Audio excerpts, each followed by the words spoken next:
Hello viewers, this is Jerry's Tech. Okay, I wish to make a brief description of this Hvac system.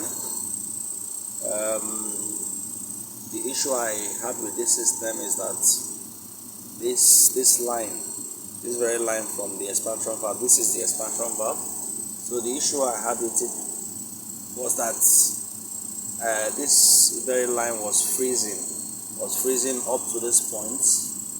So by so doing, the system wasn't effective the way it ought to be. So what I did was to make some leak checks to be sure that nowhere was leaking. But I found one, and it was a common one, so I only tightened the line.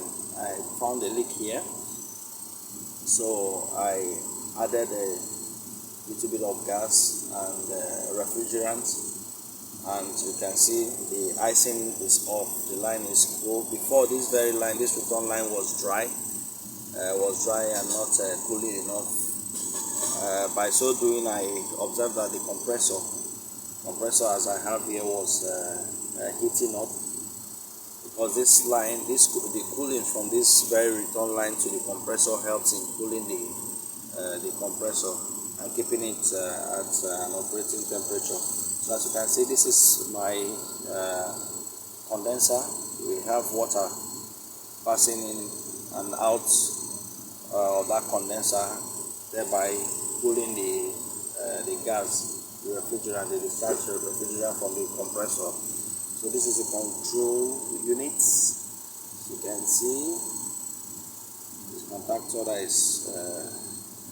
is a contactor that operates the compressor, that's kicked on the compressor. This one is for the blower fan, which is up here.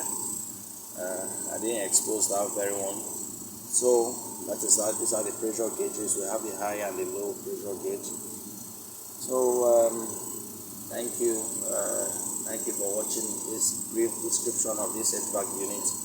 Please like, share and subscribe. Okay, thank you.